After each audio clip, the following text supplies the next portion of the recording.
Welcome back to Seahawk Central News, your source for the latest in local news and entertainment. I'm Anna Phillips. And I'm Trevor Bray. This week brings you a peek at the annual Jazz Festival held here on campus, UNCW's yearly dance competition, Hawk It Out, and the recent buzz over an online petition to bring famous comedian Seth Rogen to our campus. We'll also catch up with host Jessica Ferrer with this week's local and international political events and Logan Cobb for Critics on Campus. Remember to check us out on Facebook and at tealtv.org.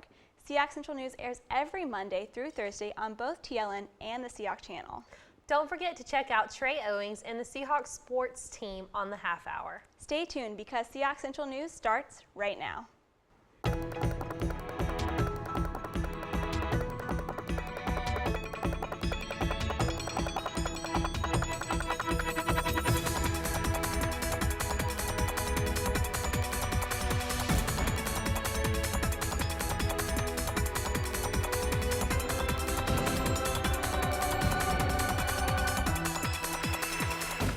U.S. public diplomacy officer was killed in Afghanistan this past weekend. Ann Smedinghoff was trying to deliver books to a school when a suicide bomber crashed into her convoy, killing her and 4 other people. Smedinghoff was a 2009 graduate from Johns Hopkins University and first bicycled all over the country raising money and awareness for the Ullman Cancer Fund before joining the Foreign Services. Her father told CNN that he and her mother thought she was relatively safe at the U.S. Embassy, but she was always volunteering for projects that would take her out into the city. They proudly said that they know she died doing what she loved. Iconic fashion designer Lilly Pulitzer died Sunday at 81 years old. According to her company's Facebook page, Pulitzer was surrounded by family at her home in Palm Beach, Florida. Pulitzer will always be remembered for her vibrant and tropical clothing that added zest to women's wardrobe across the world. Her empire first began as a means to create a simple dress that camouflaged grapefruit and orange juice stains as she ran her own orange juice stand. Kitchen curtains was the fabric she used to craft the dress. And as women came to try her juice, they also adored her shirts and dresses.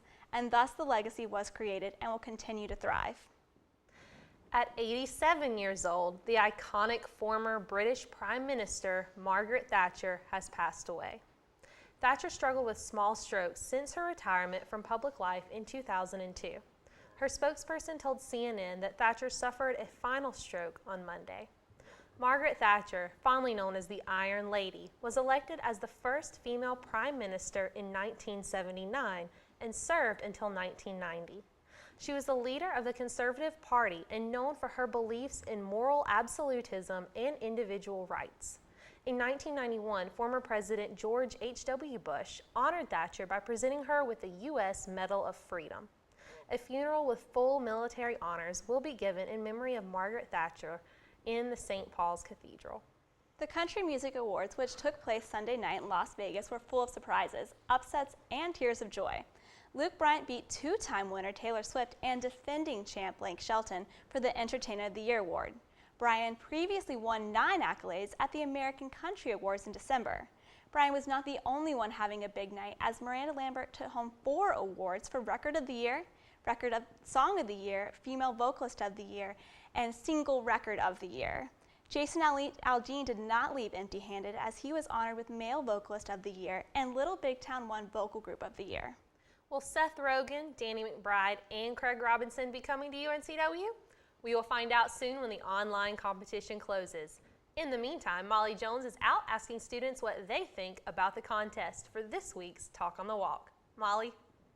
Hi, I'm Molly Jones out here on Chancellor's for this week's Talk on the Walk. Today I'm going to be talking to students about UNCW's participation in a contest to win a free screening of the new film This Is the End, as well as a visit from the film stars Seth Rogen, Craig Robinson, and Danny McBride. UNCW is currently in 2nd place behind just one other school. Let's see and hear what students have to say about the competition. I voted for the end to come here. I actually saw that we're in 2nd place as of last night. I think it'd be really awesome for UNCW.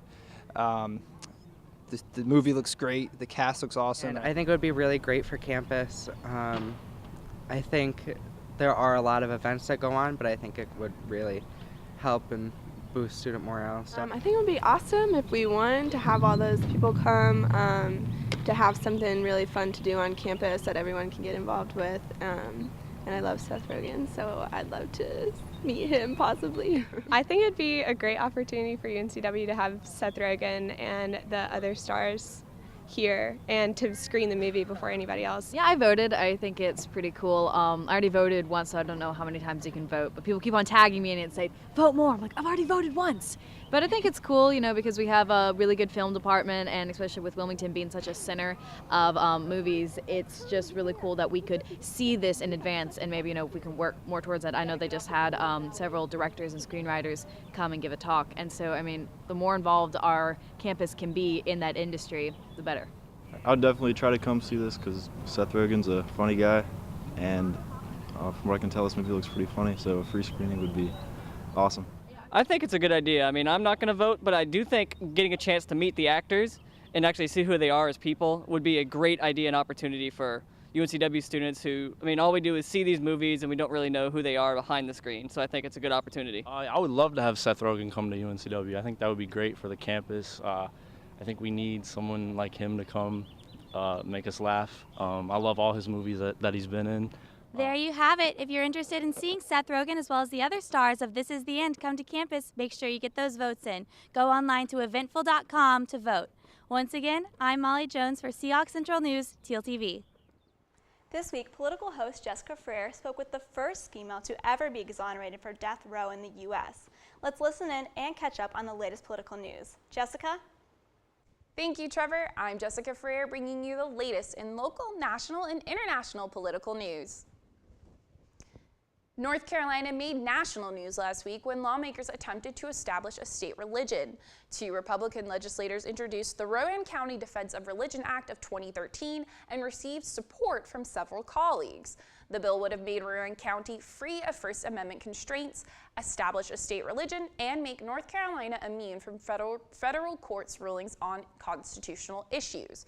One of the writers of the bill, Representative Harry Warren, said that the bill wasn't written to establish a state religion, but with the intention to support Rowan County commissioners. The commissioners are being sued by the ACLU of North Carolina for starting their meetings with sectarian prayers. Sabrina Butler Porter has 2 kids. She's been married for 18 years, and she was once on death row. I spoke to Sabrina about her experience and her role in the book Life After Death Row, co-authored by a UNCW professor. I'm as normal as I could be. I've been married 18 years. I have 3 children. I have a beautiful daughter and 2 sons, and we live in the same town, but I'm happy. Her experience and others are told in the book Life After Death Row. UNCW sociology professor Dr. Kimberly Cook co-authored the book. The book is about the aftermath of being wrongly convicted of a capital crime, sentenced to death, and then exonerated and released from prison, and how people, when they're released from prison, are able to rebuild their lives and get on with trying to support themselves and have a good life for themselves once they're released, and it's a very difficult process for them. In 1989, I was convicted of killing my child and sentenced to death. My death date was July the 2nd of 1990. One night my son stopped breathing on me, and I tried to do CPR, me and this other girl, and we really didn't know how. I didn't know how to do CPR. And in the process of trying to get him to the hospital, I guess it took too long, to get him to the hospital. And when we got there, they pronounced him dead. In North Carolina, Senator Tom Goolsbee has introduced a bill to make amendments to North Carolina's death penalty. There hasn't been an execution in North Carolina since 2006. His bill would repeal the Racial Justice Act, which looks at race being involved as a factor in capital punishment cases. Both Dr. Cook and Sabrina say that race is involved in capital punishment cases. Well, sure. I mean, the research evidence is quite convincing throughout all of the research on various aspects of the death penalty that racial bias is a persistent problem, and it is a consistent problem.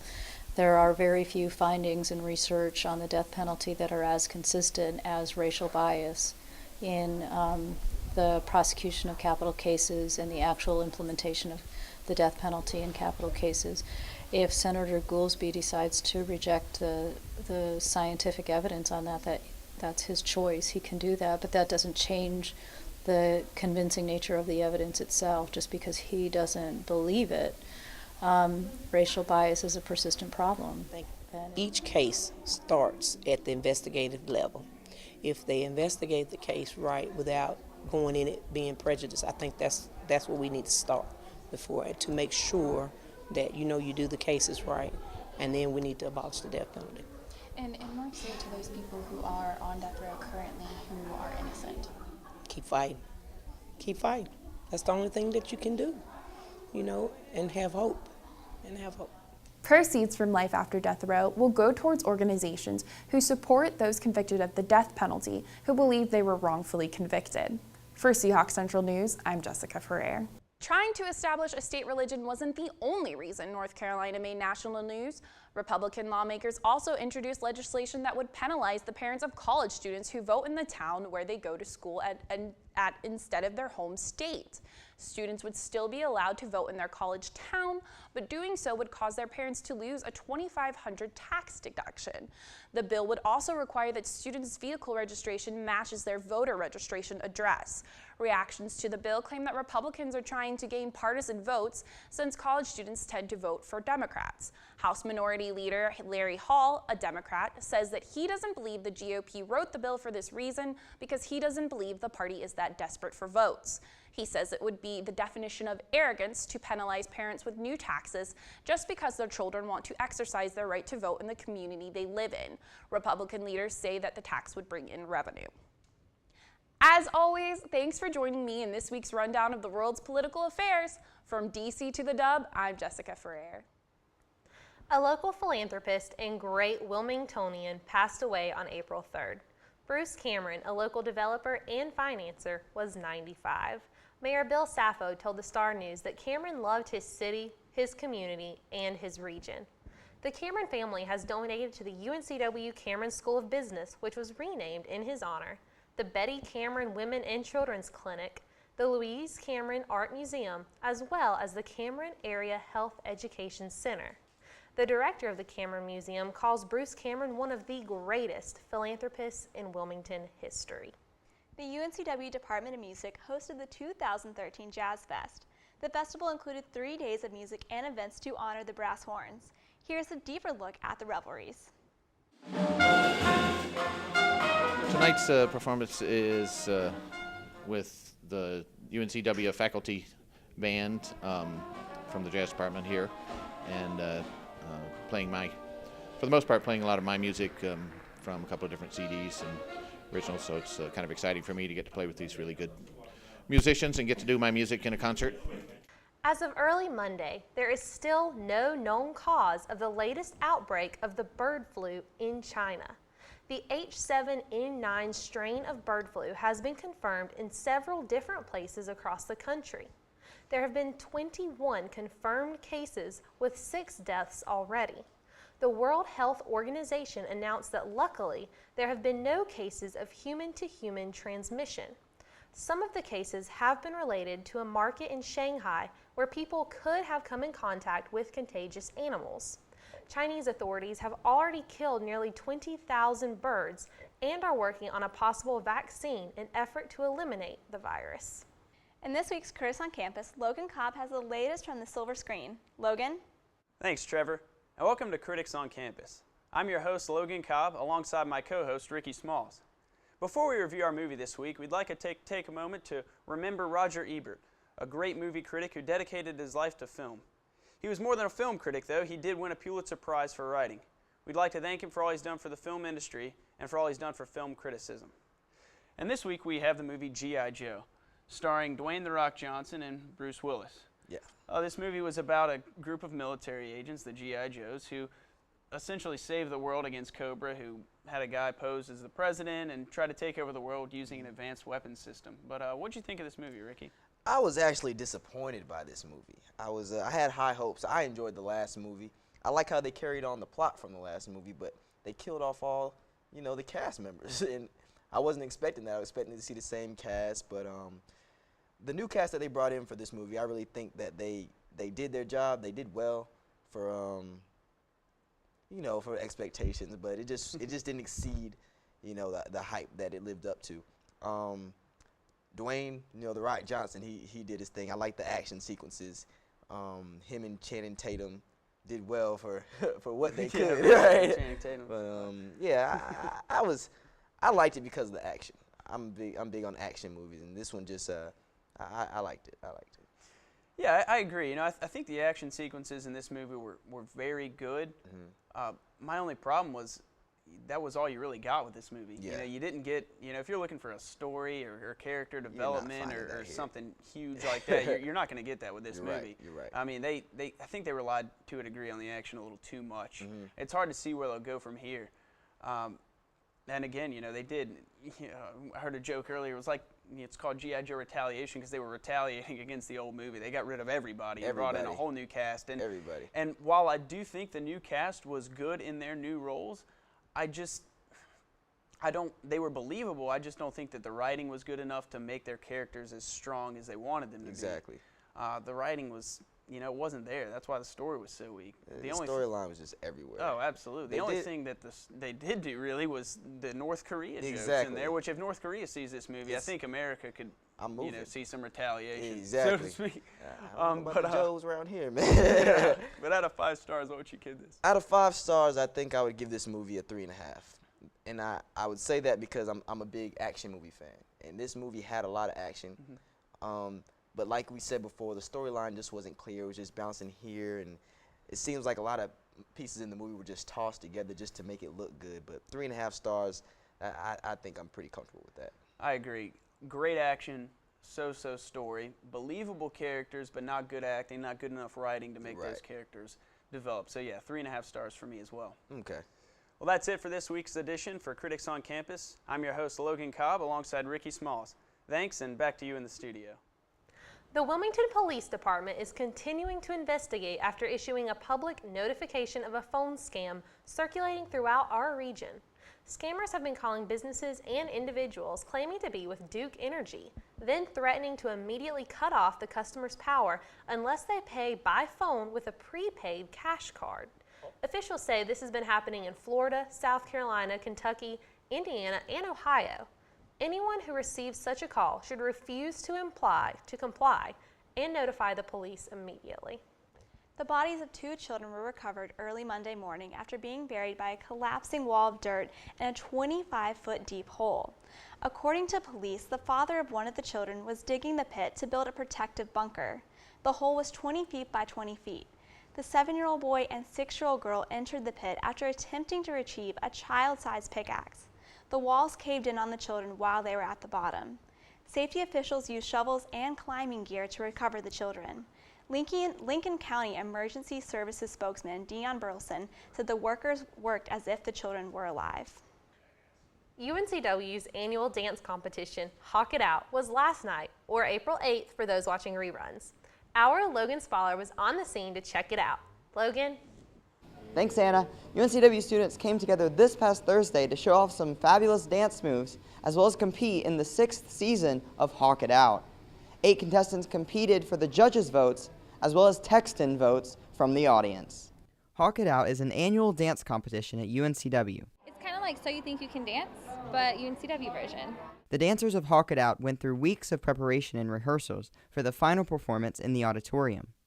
Caitlin Schaefer, this year's winner of Hawk It Out, says that the experience gave her a chance to get back into dancing after being rejected from the School of the Arts, as well as getting to know new people. It's the first time I've danced in a really long time, so it was really good to get back on the stage, and it is awesome to win too. So Liz and Molly from UNCW Dance Company says Hawk It Out gives students a broad experience of dance through the broad range of performances at the competition. I think it brings awareness just because it brings all the different styles together. So you're going to see anything from hip-hop to contemporary to ballet, and it's just cool to see all the different styles come together. May Rogers describes how Hawk It Out has grown through its years of existence. I think it has grown so much. We're hoping to sell out tonight. Last year's attendance was really great, and this year I think it's going to be even bigger and better. We have upped our performers. They've upped their game a lot. They are really talented performers, and we expect a lot from them, and they expect a lot from us. And the whole turnout has evolved into something much larger than we ever even imagined it could be. The performances this past Thursday were surely impressive, with all of the cheering and excitement from the audience of UNCW. Until next time, I'm Logan Swaller, reporting for Seahawk Central News, TLTV. Back to you in the studio. Atlantis, UNCW's creative magazine, is holding their spring release party this Thursday. The event will include live music by Brother and the Harmony, Clouds Make Shapes, and Most Golden. Drink specials will also be provided. You can join the fun at the Calico Room on 107 South Front Street at 8 p.m. Cameron Carpenter, an American organist, paid a visit to Keenan Auditorium. Seahawk Central News was there to get an exclusive interview with the musician. Let's listen in. Thanks, Anna. On April 8th, world-renowned organist Cameron Carpenter performed at Keenan Auditorium on UNCW campus. I talked to him about what led him to this interesting career choice and what has inspired him along the way. Here's the interview. I wouldn't say that I exactly chose to play the organ. It simply was the only instrument that commanded my obsession from the earliest point. So, I mean, of course, that I suppose there's a choice to be found in that somewhere, but I didn't feel as though I had a choice, and certainly the relationship I have with the organ isn't one that you choose to have, which is to say it's not always fun, to put it lightly, but it's ultimately more rewarding, I think, than anything I could have chosen to do. I don't play the organ to be popular, but one wants to be practically as popular as one can be within the work of whatever one does, because it feeds back into support of the vision. The challenges I face from simply the realities of tradition and the infrastructure of the organ are manifold. For instance, the simple, excruciating fact that no two organs anywhere in the world are alike. So that's just to give you the tiniest taste of some of the things I think are realities that have to be changed and to which there can only be technological solutions, i.e. the digital organ. Carpenter attributes his passion rather than choices for leading to career success, which has culminated in him being the first organist to receive a Grammy nomination for a solo album. I'm Katie Nemrich with Seahawk Central News, TLTV. Back to you in the studio. The almost graduates of UNCW's Student Art Program are inviting the public to their senior show on April 11th. This exhibit is their capstone final course for their degree, which showcases their accomplishments as an undergraduate student. There will be some refreshments and wine at reception from 5:30 to 7 p.m. in the Cultural Arts Building. Thanks again for joining us here at Seahawk Central News. Don't forget, Seahawk Central News airs every day at 5 and 6 p.m. Stay tuned for Trey Owings and the Seahawk Central sports team on the half hour. Be sure to visit our Facebook page and TLTV.org to catch all of our past episodes. Until next time, I'm Trevor Bray. And I'm Anna Phillips saying, so long, Seahawks.